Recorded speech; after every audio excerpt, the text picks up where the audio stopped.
Guys welcome to chatter box.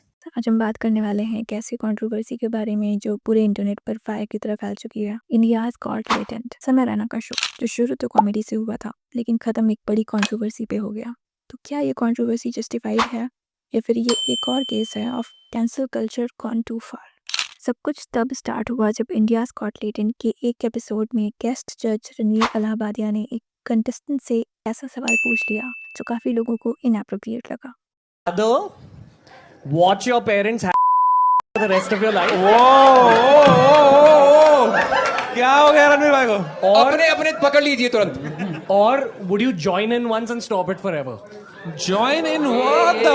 Would you rather watch your mum and dad have every night for the rest of your life, or join in one time to make it stop and never have to watch it again? This is really fucked up. Okay, would you rather watch your parents have every day for the rest of your life, or no, it gets worse. It gets worse. Or join in once to stop it. मेरे हिसाब से गलत है और मैं होता तो ऐसा नहीं करता। बाकी everyone's on their own. I think freedom of speech को लेकर दादा मैंने बोल दिया है कि मेरे हिसाब से मैं ऐसा कुछ नहीं बोलता। अब अगर ये शो कोई अंडरग्राउंड यूट्यूब पॉडकास्ट होता तब भी शायद सब इग्नोर कर देते, लेकिन ये एक पब्लिक टैलेंट शो है जिसमें कंटेस्टेंट्स भी रियल हैं और ऑडियंस भी, तो ऑब्वियस था कि लोग ट्रिगर होने वाले थे। उसके बाद क्या, पब्लिक आउटरीच। सोशल मीडिया पे लोग भड़क गए, वीडियोस वायरल होने लगे और फिर ये मैटर लीगल तक भी पहुंच गया। सोशल मीडिया आउटरीच के बाद महाराष्ट्र पुलिस ने समय रैना, रणवीर अलाहाबादिया और भी कई लोगों को नोटिस भेज दिया। ये मामला बढ़ता देख समय रैना ने सारे एपिसोड्स डिलीट कर दिए और उन्होंने बोला कि वो पुलिस के साथ कोऑपरेट कर रहे हैं। My comment wasn't just inappropriate, it wasn't even funny. Comedy is not my forte. I'm just here to say sorry. I've asked the makers of the video to remove the insensitive sections from the video. And all I can say in the end is, I'm sorry. I hope you can forgive me as a human being. अब सवाल ये है कि ये सब justified है या फिर कैंसिल कल्चर फिर से एक नए शिकार की तलाश में है।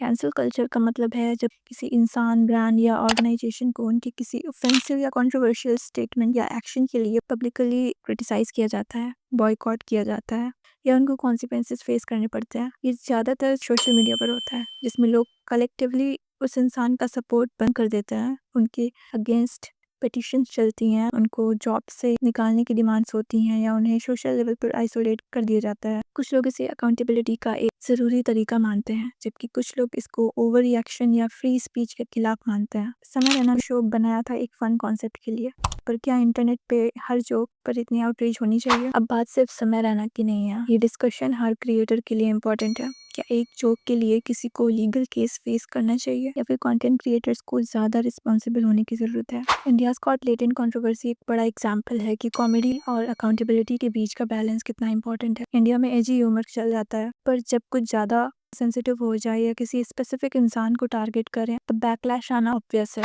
समय रैना का ह्यूमर एजी रहा है, पर इस बार जो कंट्रोवर्सी हुई उससे ये समझना जरूरी है कि डिजिटल स्पेस में भी एक रिस्पॉन्सिबिलिटी होती है। फ्रीडम ऑफ स्पीच ज़रूरी है, पर हर क्रिएटर को ये भी देखना पड़ता है कि उसका कंटेंट किस तरह परसीव हो सकता है। अब जो एपिसोड्स डिलीट किए गए हैं और जो वो कॉपरेट कर रहे हैं उनको भी रियलाइजेशन है कि ये मामला कितना सीरियस है।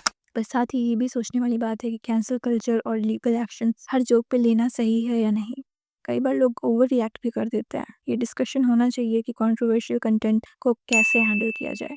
डिस्कशन से डायरेक्ट पनिशमेंट से जेल या लीगल एक्शन तभी लेना चाहिए जब किसी ने कोई सीरियस लॉ वायलेट किया हो, जैसे हेट स्पीच और डिफेम करना या पब्लिक डिसऑर्डर क्रिएट करना। रणवीर अलाहाबादिया का जोक बेशक हाईली इनएप्रोप्रिएट और ऑफेंसिव था, स्पेशली इंडियन कल्चर कॉन्टेक्स्ट में, लेकिन क्या उसने कोई स्पेसिफिक लॉ ब्रेक किया है? ये लीगल एक्सपर्ट्स और कोर्ट्स डिसाइड करेंगे। अगर सिर्फ बैड टेस्ट और इनसेंसिटिविटी का इशू है तो पब्लिक बैकलैश और रेपुटेशन डैमेज ही काफ़ी बड़ा कॉन्सिक्वेंस है। लेकिन अगर गवर्नमेंट या लीगल अथॉरिटीज़ ये मान रही हैं कि उसने ऑब्सीनिटी लॉज या पब्लिक डिसेंसी रूल्स वायलेट किए हैं तो इन्वेस्टिगेशन और लीगल एक्शन हो सकता है। मोरल रिस्पॉन्सिबिलिटी काफ़ी इंपॉर्टेंट है। रणवीर ने माफ़ी मांग ली है, लेकिन अगर उनके वर्ड से किसी की डिग्निटी या सोशल वैल्यूज़ हर्ट हुई हैं तो उन्हें और रिस्पॉन्सिबल होना पड़ेगा। जेल तभी सही होगा अगर लॉफुली प्रूव हो कि उनका एक्ट इलीगल था, वरना एक पब्लिक अपॉलजी और अवेयरनेस बेटर सोल्यूशन हो सकता है। अगर आपको ये वीडियो इन्फॉर्मेटिव लगी हो तो लाइक करो और ऐसे और इंगेजिंग ब्रेकडाउन्स के लिए सब्सक्राइब ज़रूर करना। मिलते हैं नेक्स्ट वीडियो में, तब तक के लिए bye. I was in the audience. That kid came. Ranveer said that joke. After saying that joke, Ranveer like उसने 3 से 4 बार बोला रहेगा सॉरी आपको बुरा तो नहीं लगा, सॉरी आपको बुरा तो नहीं लगा।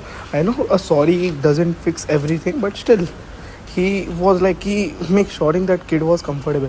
उसके बाद भी थोड़ी देर वो बच्चे थोड़ी बातें की ने एंड देन समय ने भी उसको बोला कि आर यू ओके विद। उसके बाद ये सब होने के बाद that kid also won the show. उसको तभी भी यही बोला कि लाइक व्हेन ही वॉन तो सब ऐसे सेलिब्रेट करने गए। रणवीर उसके पास गया, उसको हग किया, भाई you okay, you look good but sorry if you felt ऐसा वो जोक्स के लिए एंड ऑल। समय ने भी बोला यू किल्ड इट भाई क्रेजी एंड ऑल। तो बस यही बोल रहा हूँ कि यार बिन बात का हेट नहीं फैला।